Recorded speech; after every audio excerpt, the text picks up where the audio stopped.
television highlights of the news of yesteryear.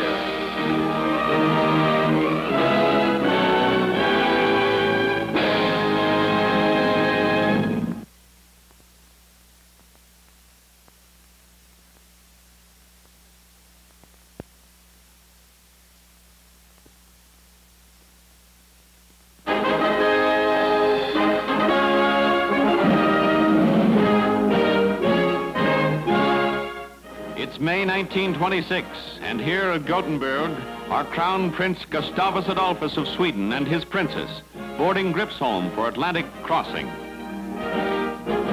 Democratic son of a democratic father, Gustavus joins in merriment aboard ship, and like any ordinary sea voyager, has to have a picture of the captain for his scrapbook. It's June of 1926 as Prince arrives in New York, where he and Princess Louise are greeted by City Hall's dignitaries headed by Grover Whalen. Police have trouble with crowds anxious for close look at great and gracious Scandinavian prince and his princess. Man who will someday be King of Sweden, monarch of great nation of the North, gets royal welcome as he is driven to City Hall for a rousing and official welcome.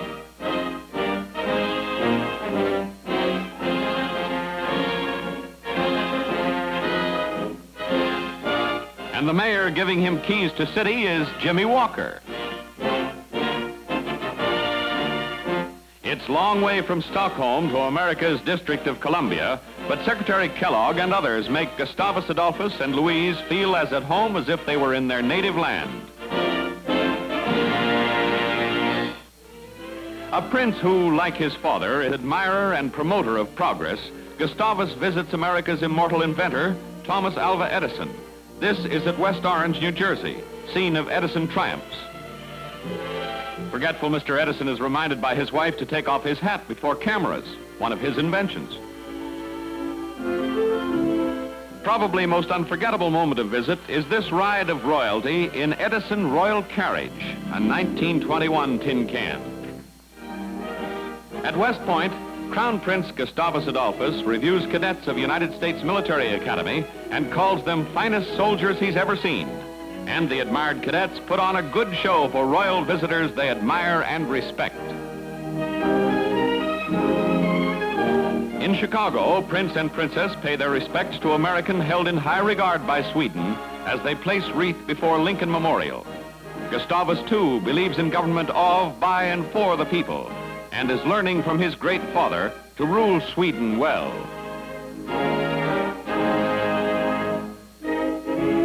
Back home in 1927, Gustavus takes some of the royal burdens from his father's aging shoulders.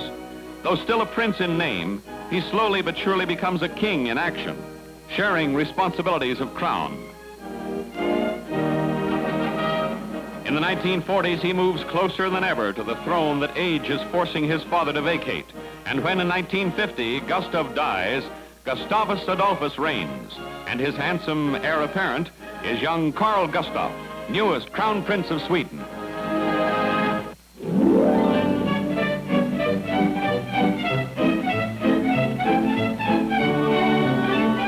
It's 19th of August, 1927, and at Durham, North Carolina, Miss Helen Berube is after her second straight win in mowing contest, in which she's only woman contestant.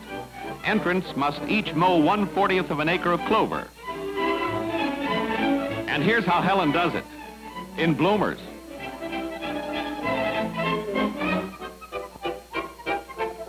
Oldest entry in clover is Charles H. Thompson. He's just 87. Helen wants to cut another path to victory, but matching her swing for swing and swish for swish is Walter Stickney, 65. And good loser Helen shake hands with the winner. Mowing king of 1927, Walter Stickney.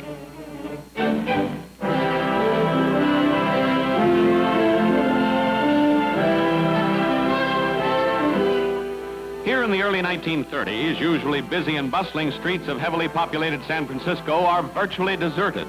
General strike of all workers in city has brought everything to a standstill. There's no gas and none coming in, so cars and trucks stand idle or are left in garages.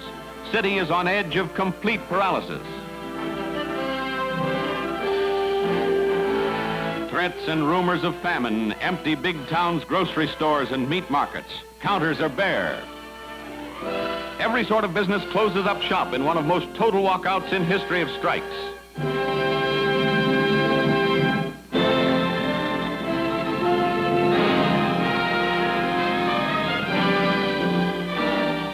Here's famed Senator Thomas J. Walsh in 1933. He rose to international fame as fiery prosecutor at Teapot Dome Oil scandal trials and was 3 times presiding officer at national Democratic conventions.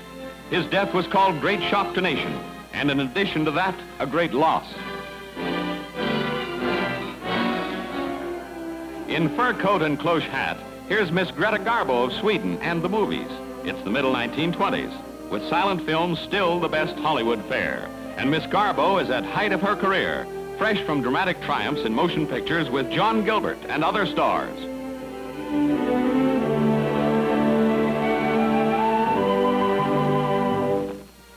Leaving White House after conference with President Warren Harding, here's inventor Hudson Maxim and his wife. It's 1921, and Maxim has just recently become member of Naval Board of United States. A successful inventor, Maxim now tries his ingenious hand at solving the problem of government.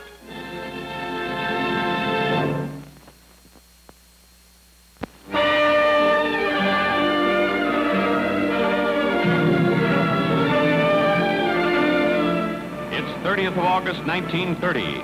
Smoke and angry flames billow and leap from windows of Federal Trade Commission building in Washington, D.C.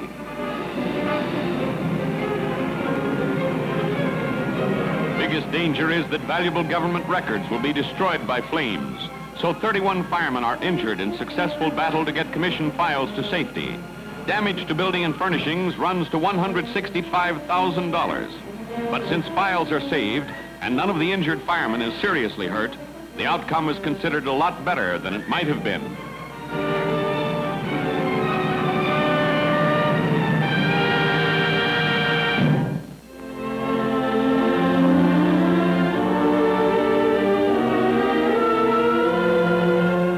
It's 29th of January, 1930, and workmen risk their lives to place lamps on the dome of St. Peter's Basilica in Vatican City. Like mountain climbers, workmen are held by ropes as they ease down curve of dome to place lanterns.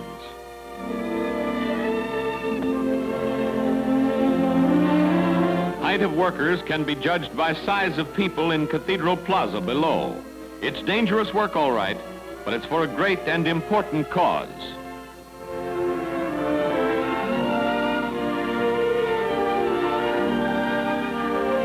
Here's one fellow walking almost out into the air as he places lamp on part of dome that extends beyond walls of the cathedral.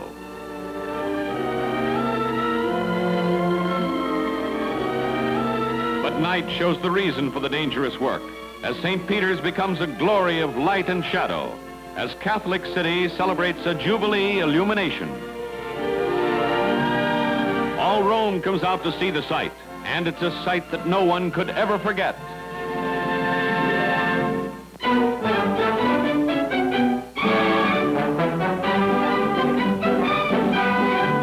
Here's aviation expert Frank Hawks about to make history.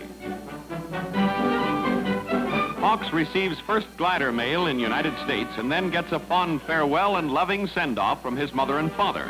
For it's the 29th of March, 1930, and Hawks is attempting first transcontinental flight by glider.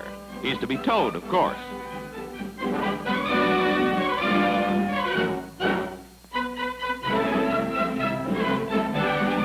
And as tow plane takes off from San Diego, California airfield, Hawks lifts his glider into the air, and he's off on an epic and maybe record-making journey.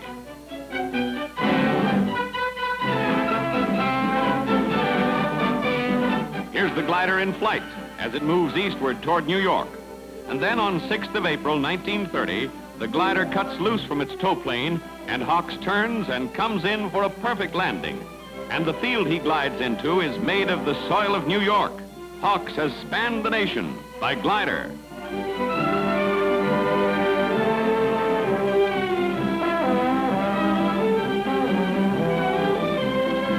His mother kissed him in California. Now in New York, he gets kissed by his wife. Frank Hawks, who made aviation history by glider.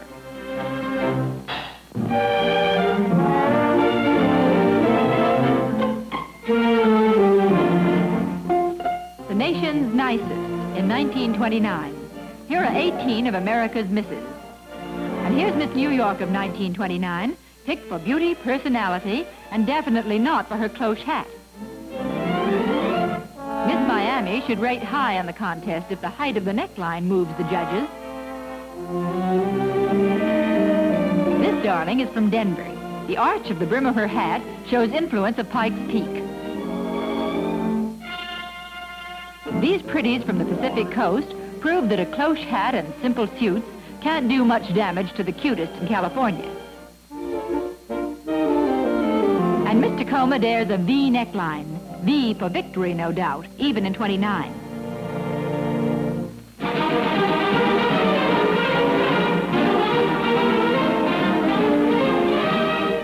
Win, place, and what a show! It's 1925, and at Aqueduct, New York, racing fans see one of greatest neck-and-neck battles in years. Coming down the backstretch, the favorite is the French horse Epinard. But running alongside him, matching him stride for stride and spurts for spurt, is the American Ladkin, with jockey Kummer up.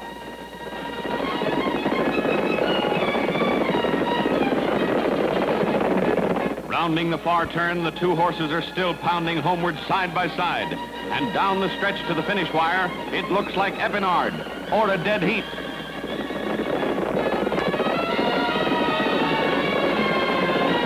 But in final seconds, Ladkin pulls ahead and gallops over, winner by a whisker.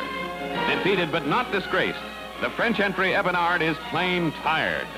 Seeming to sense the importance of his victory, Ladkin looks ready to run again, and it's cheers from everyone for the winning jockey, Clarence Kummer.